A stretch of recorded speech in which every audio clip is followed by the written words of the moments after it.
Tired of the hype about living the dream? It's time for truth. This is the place for tools, power, and real talk so you can create the life you dream and deserve. Your ultimate life. Subscribe, share, create. You have infinite power.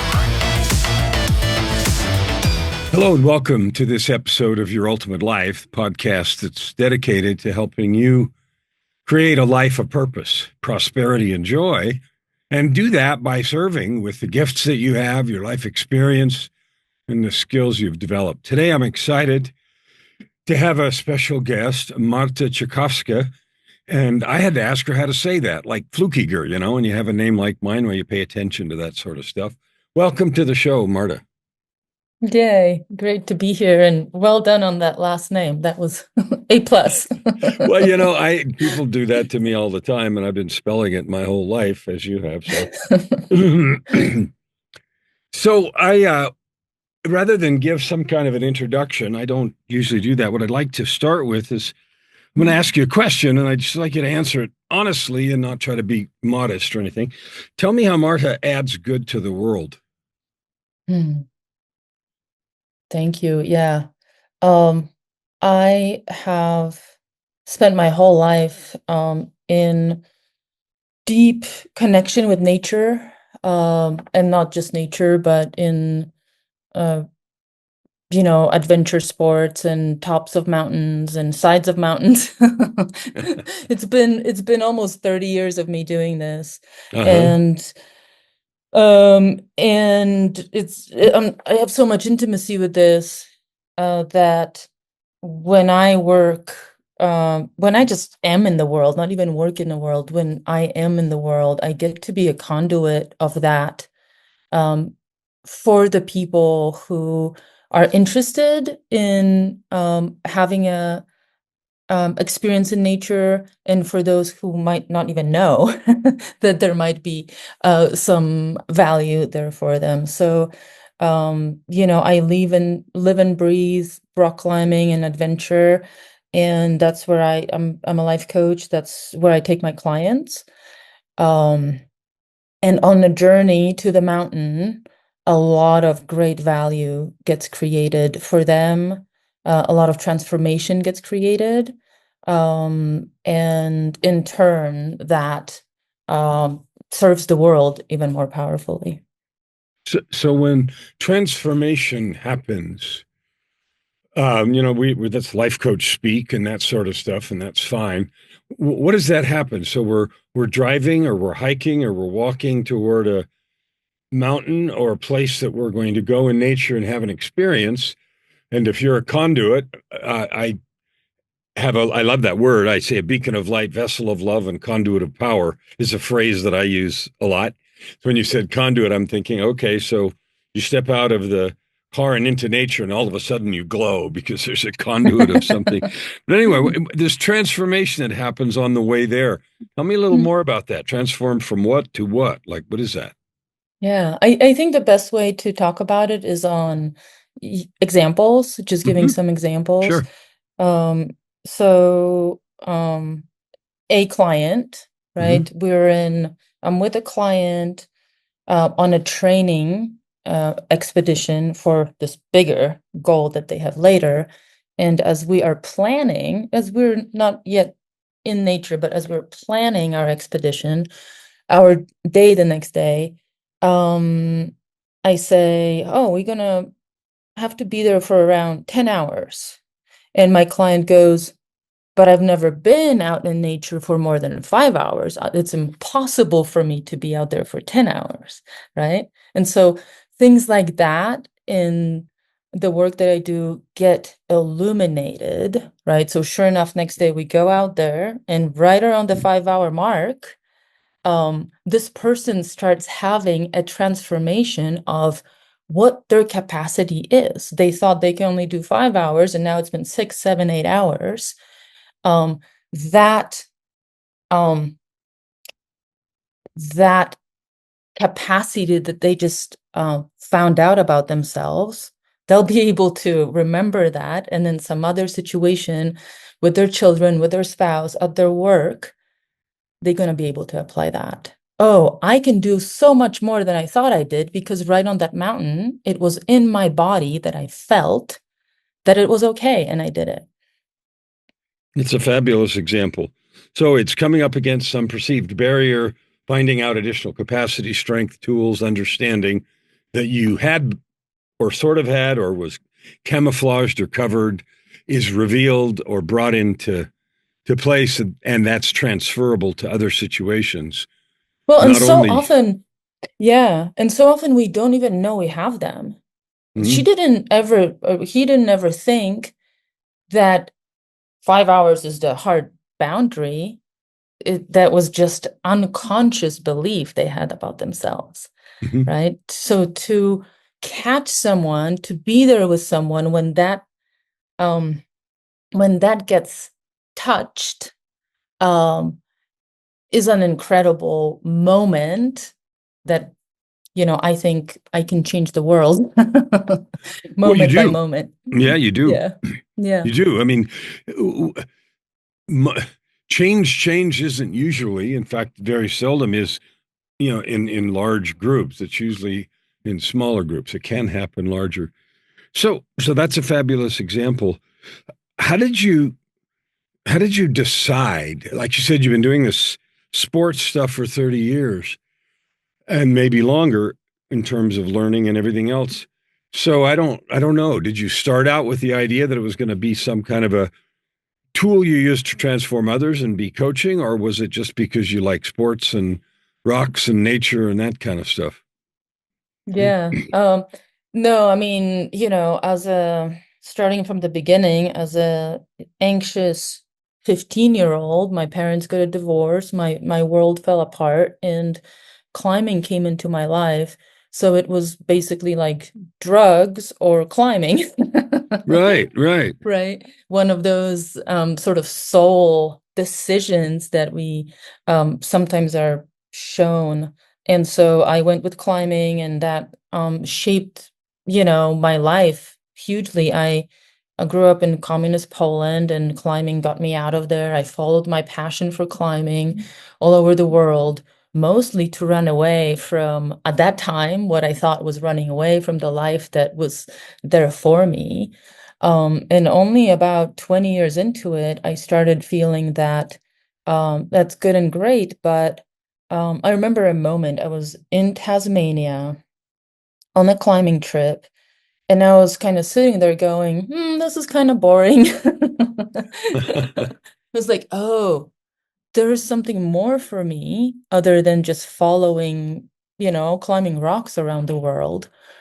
And that's where I had a therapist at the time, and she she said, "Well, that's great. You're finding this, lull. That means you're finally ready to take up your life's purpose to help others on on their journey."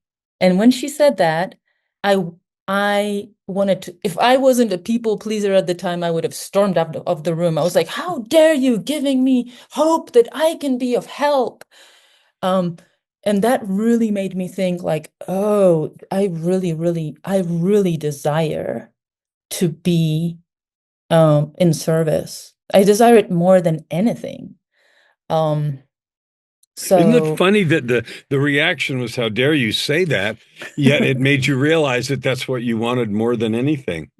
Talk a little bit about that because that's a really interesting juxtaposition. well, when she said it, my unworthiness that I felt at the time spoke up, said, I have kept myself small for so long. I could never be big and a bright light in the world. So that's the part that wanted to, hide, and the calling in me was so strong that the resonance of, yes, I want to serve. um, and so the protection of, from my upbringing, from all this stuff, the protection was also very strong. Yeah. That's funny because one of many, many, many transformational things I had was a 3 or 4 hour walk that I did. And I ended up with a dialogue of people on my stage, and I was sort of the narrator, and the people that showed up on the stage were the creative, the obsessive, and the protector. And I created those names just by on the basis of the dialogue that was happening on the stage that I was sort of moderating. And there's a whole story about that, and I use it to teach something really valuable that I won't do right now. But I called it the protector because it was behaving just like you talked. And the foundational piece is finally, after a bunch of conversation and a bunch of stuff happened, I said, "What are you protecting me from?" And the answer just shocked the daylights out of me. It says, "Well, I'm protecting you from being nothing by doing nothing." And I had to sit with that for like a couple of days to figure out the truth, the profundity and the depth of that, because of all it meant. But anyway, so that's what it reminded me of. So then you had that awakening that said, "Gee, now you can find your life's mission," which you both objected to and embraced. What happened after that? Yeah. I took about a year resisting it. I actually called a friend who's a life coach and said, "Hey, how do you do this life coaching stuff? I need to know." And he said, "Well, make an appointment and I'll tell you all the things." And then it took me 1 year to make that appointment. So that shows that the protector was up there in your face, right? The protector was definitely active. And then this was 2018 when I finally called him. On that call with him, I was 100% in. I was like, okay, this is my life's calling. I am doing this. I will never quit. I have no idea what that's going to look like. But I don't know, I found home, I found myself. The feeling was so strong of resonance. But I had no idea where to start, obviously. Like, how do you actually do this, right? One thing is that, I'm gonna do this. And then, so I spent a few years just gathering skills for coaching skills, learning how to work with people and working with them. I had clients right away. And then I really thought I would do a lot of nature stuff right away, and then nobody was interested in that. I was gonna take people on hikes, and people just wanted to do Zoom calls. And I just kind of let it be what it was until maybe 2 years ago, that nature thing came back and came back very strongly. And that's when I started having clients interested in saying, "Hey, I want to do the climbing stuff."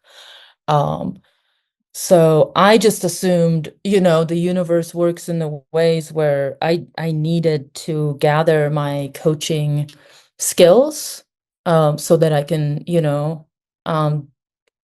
do that well and then ramp it up, because things are very different, especially in high mountains. There's many risks. And things happen very quickly. So I've been noticing that the skills I've gathered, I'm using them and I'm learning a lot more right now. Yeah. So that's fascinating, and I love it. You said something a little bit ago that I think is really important. You said, in doing this, or now, or in this present situation, and didn't just happen now, but a while ago, it's more important or better or somehow a superlative, better than anything else in the universe I ever did, was sort of the feeling that I got from that. I want you to talk about that, because I want to go into this idea of life purpose and that sort of jazz. But what did you mean when you said, "This is the best thing I ever did in the whole universe," kind of thing? Yeah. I mean, that feeling is, it's like, oh my God, it's like the best feeling ever. And by the way, I had that feeling when I was 15 and I started climbing as well. I was like, this is it. This is it, right? I'm creative, I'm open, I'm vibrant, I am curious, I am humble, I am loving, all of that, all in that. That's the meaning that that activity brought to me. And so, the way I look at it is that my desire that's aligned with universal desire, or my desire aligns with the universal desire, and then it's not just me, it's I'm creating this big funnel where something can flow through me. So isn't that interesting? We do that when those infinite ideas and feelings come, we scrounge around for words. You said, I'm creative, I'm open, I'm this, that, and the other. You said all this stuff. And, the truth of that is we can't figure out what it is. And so we scrounge all these words that we have that are both superlative and extraordinary and light and love-filled and everything else. And, those are words from a spiritual place that we just don't have language for. Absolutely. So that's magnificent. The name of this podcast is Your Ultimate Life. And the idea is, and I live that and claim it and claim people can have it. You can have a life of purpose, prosperity, and joy, which includes the money that everybody worries so much about, and purpose and joy and you can have it best by finding and developing this meaning and purpose. And again, we're using words that are the best ones that we've got in our lives. Talk a little bit about that, about your life and your relationship to living. And you can use different words than purpose, prosperity, and joy, but your version of ultimate life. Yeah, I mean, I really never thought it was possible. First of all, growing up in a very suppressed place with everybody that I knew lived very small lives. And when I look at it now from the place where I am, prosperous, I'm serving the world, doing what I love, and I'm making good money, right? So I'm in the place where I'll go, holy shit, that's what happens. That's what I truly believe it happened because I took these courageous, difficult, and aligned choices in my life to follow when when I was 15 and I was leaving Poland to go rock climbing, and everybody said, don't do it, it's dangerous. How are you gonna live? Right? Or when I was in my 30s and I decided to be a life coach, and everybody, including my mom and my friends, said, how are you going to be a life coach? You're going to be broke, right? These moments will say, no, I know what I'm doing. I have a deep resonance and I am committed to it. It, yeah, it's a weird word. I get to, align with that universal energy, and there's no other place, there's no place like it. You use three words: courageous, difficult, aligned, in describing the choices. You got to have it because you made these courageous, difficult, and aligned choices to allow that to flow through you and to be in alignment. I want to talk about that, and they may be the perfect words or not. It doesn't matter, but let's just use that. How does a person, like the listeners to the podcast, they want this. People want to live the ultimate life. They want to be happy every day. They want to feel like they matter and mean something. And they want that to be able to turn into a good living and make a difference in the world and all that jazz. So how does a person identify courageous, difficult, aligned choices? Well, difficult is they will be difficult. Courageous and aligned choices. Mm-hmm. How do you identify courageous and aligned choices? So teach here for a minute about finding courageous and aligned choices. We'll talk about how to do them in a minute, but how do you find those choices? Mm-hmm. There's a level of listening, body listening. There's a level of knowingness that we all have that for many of us has been in different levels covered up or silenced.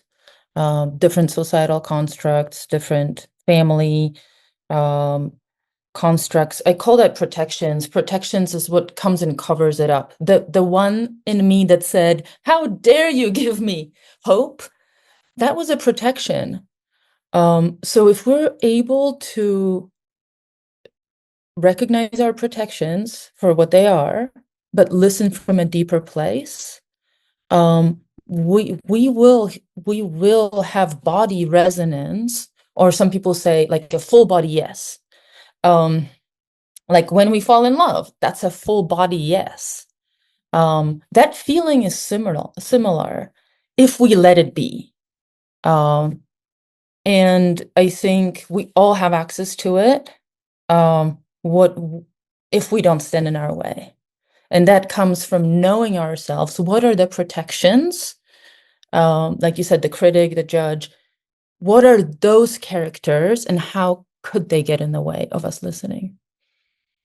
Most people, and you know this, most people just sort of go through life reactively doing whatever is handy in the moment. And they get up and do whatever there is to do, and then go to work, watch TV, and do whatever there is, and go to bed and do it all over again for 20 years or 50 years, their whole life. What are the symptoms or signs in someone's when they're facing this sort of what often shows up as a duality, a deeper feeling that I ought to do something, and then the fear of it that's coming from those protections? Mm-hmm. How do I become more sensitive and begin to do the deeper listening that you're referring to? Yeah, of all those people, I haven't met all the people that sit in front of the TV, but I've talked to enough. And sit in front of the TV, to me, that's a protection. Life is difficult. I don't know what to do with it. I'm going to numb out and stay small, right? We have all done it. We have all done it. I've done it. I'm sure you have done it. So there's no fault in that. But anyone I've ever spoken to, even if they sit in front of the TV all day long, at some point in their life, they've had a desire. They wanted to do something. They wanted to go and sing. They wanted to have a business selling dog treats, whatever, right? And they let some sort of voice in them say, "Hey, don't do it. That's dangerous. Don't do it. Don't do it." My little sister, she's 24. She doesn't have any money. She lives in Poland, and she goes, "I want to go to LA, to Los Angeles, to become a film producer." And her other sister says, "Oh my God, that's going to be so hard. How are you going to do it? You don't have any money." Right? That's what happens to most of us, right? As opposed to when she calls me, I tell her, "Dude, it's going to be the hardest thing you'll ever do, and it's going to be the most worth thing that you'll ever do. Your life will never be the same." So to all of us that have been in front of the TV, it's having listening to that voice and giving it a chance and saying, "Okay, that's what I'm saying, courageous," right? It's courageous for my sister to leave her mom's house and get on the plane with $200 and go, "I'm gonna make it in Hollywood," right? Yes. Yes. So what I'm hearing is, okay, everybody's felt that. And you can hear people nodding. Everyone has felt that yearning, that tug, and so forth. And everyone has felt the voices, and whatever they use to say no, whether it's somebody else or something else, to push it away and put it in the background. So then what I'm hearing you say is the first step is stop beating it down. Just listen, sit with it, turn off the distractions and be with that and explore it more. Listen to it more, let it get louder, and participate with it in your heart and explore it. Is that what you're saying is the first thing to do? And I think the big part that we might have been conditioned out of is that, in religions and in different societies, desire is bad. If you want something, it's a desire, and desire is bad, right? So we are carrying that burden, and to try on an idea that desire is a good thing. what if my desire and what I want is a good thing, right? Mhm. And I would start in your living room and say, turn off the TV, turn off turn off everything, silence your phone, sit there and see if there's any true desire that comes up. And maybe it is to take a bath. Great, do it. Mhm. You are learning the first steps on how to listen to yourself. Oh, my desire is I want to write a limerick. Great. Right? Right. You're learning to listen, and you're learning to trust that what you're doing is not evil. It's not an evil desire that will destroy your life. Um, and and I think as we learn to respond to the desire, um, uh, we get better at it, and we get to do bigger and bigger things. And so I love that. Try on the idea that you are inherently divine, that the desires and skills that you have are inherently valuable and inherently good. And that doesn't mean we don't have stupid desires, but try on the idea that the one, and you know the difference. You might be a good one, you're scared of it. That's not the same as a bad. Okay. So use that innate intelligence to do exactly what you said. Try them on, explore them. And I love it. What you said, develop your ability to listen, fine tune your antenna, and then begin to trust and act on those. And that's something you can do right now, today, tomorrow, this week. It's not like, well, I got to work on that for 2 years. No, you'll know in a day or two, a week, a couple of weeks. Then the question's going to be, now what do I do with this? It's starting to grow. I've given it a place to, some dirt, and I'm keeping it growing now, and I'm watering it. And, it's starting to grow in me, and then it can become scary. So, oh no, I got to do something with this. You'll get the hoe and pull it out right now. And I had a whole story about that for some other day. But anyway, so I love that. So then people get stuck with that. They have the idea that they're feeling that, and they have at different times in their life, sometimes young, sometimes old, sometimes both. And then they don't go get the kind of miracle grow, fuel, food, opportunity, space, permission from themselves or circumstance. So what do you do then? Where does it become so important to go get, if you're not in a good circumstance, to go be in one, to give yourself the permission, the encouragement, examples that you need to actually pursue that thing or things that's growing? Yeah.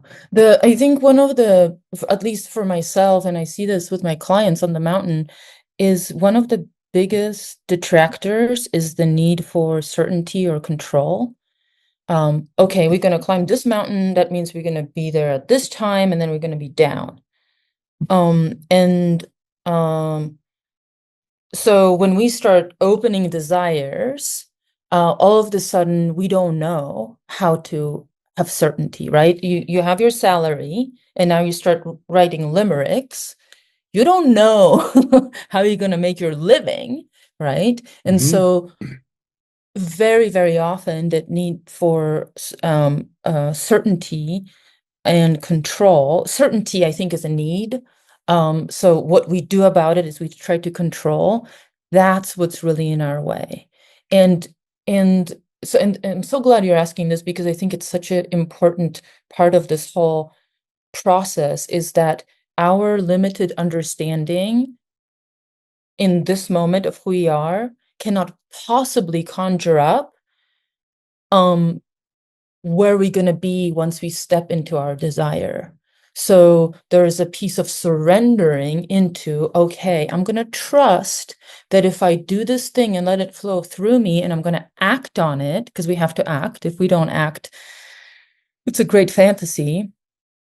Then something new will open. The analogy I have is everybody's traveled, And so imagine you're going to,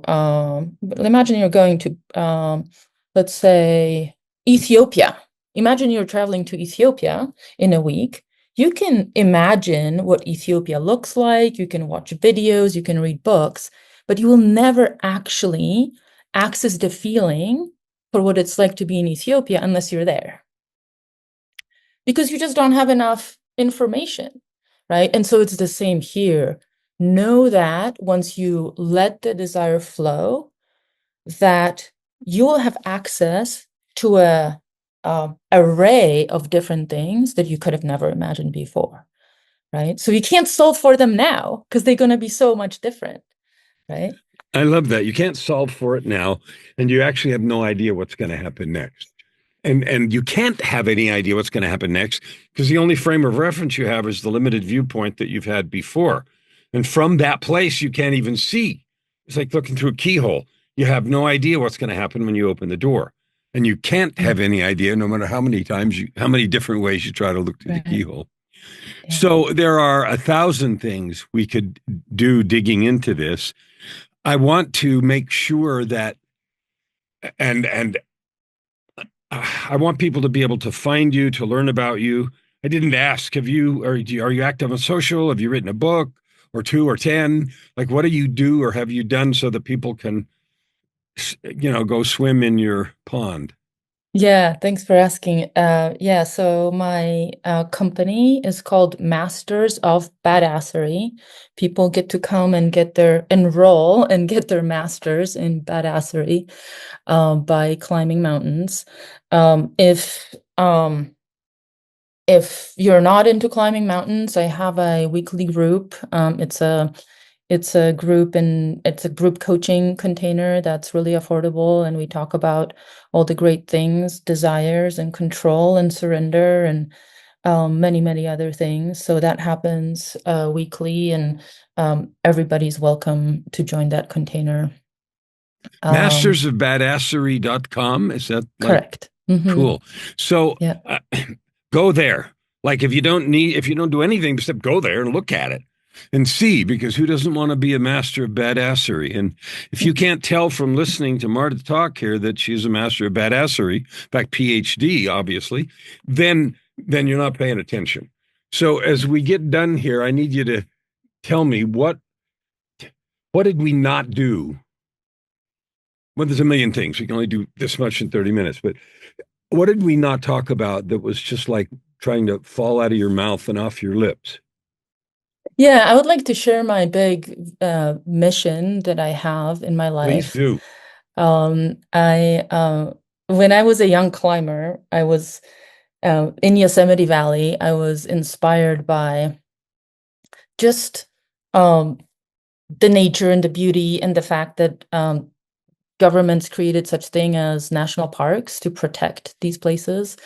And so the story behind it is that a humble shepherd named John Muir invited Theodore Roosevelt to come and spend a few days with him in the wilderness so that he can develop intimacy and reverence for nature. And so Roosevelt came, spent some days with some shepherd guy in the woods, and now United States has all these national parks thanks to that.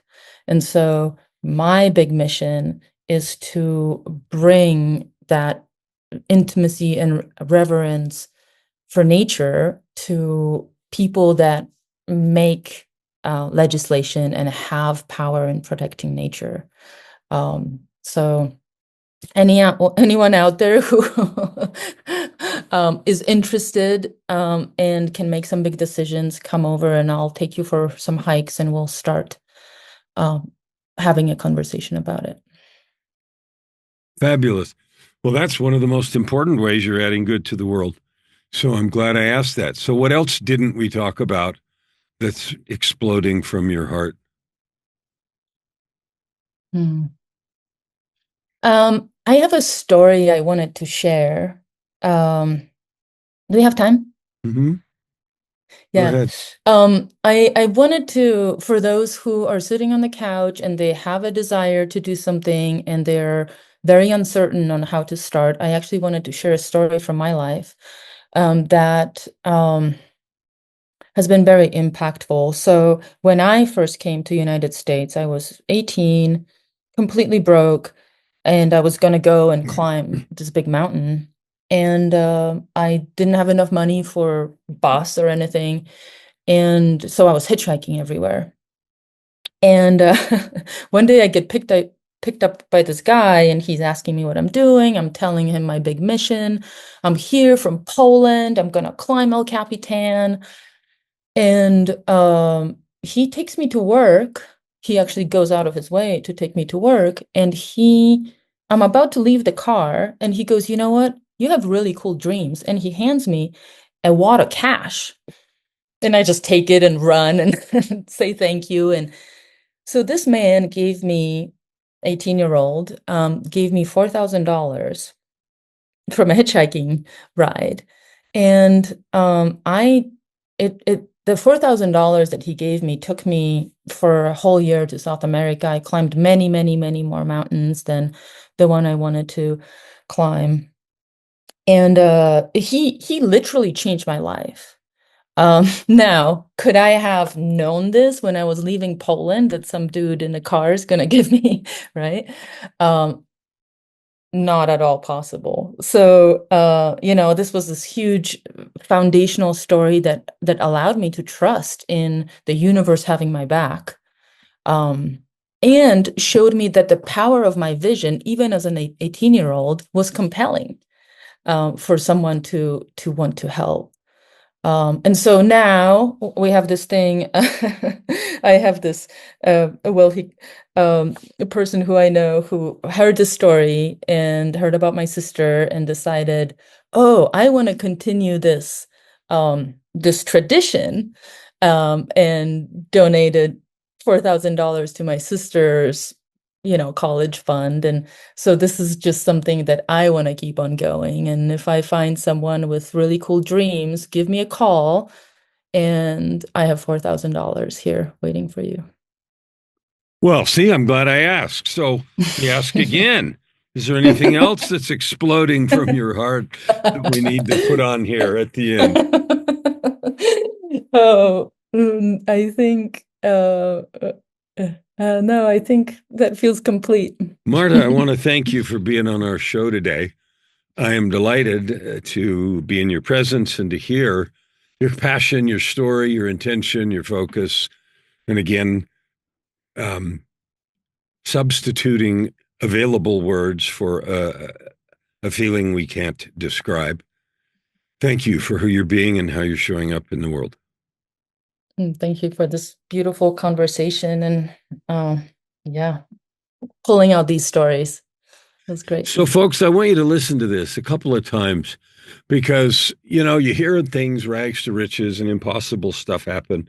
And there's a couple of examples, several in her life. And I'm sure that she creates with that kind of energy that for her folks, clients and others that she's with. So I have tons of stories, but you've heard all those on other episodes.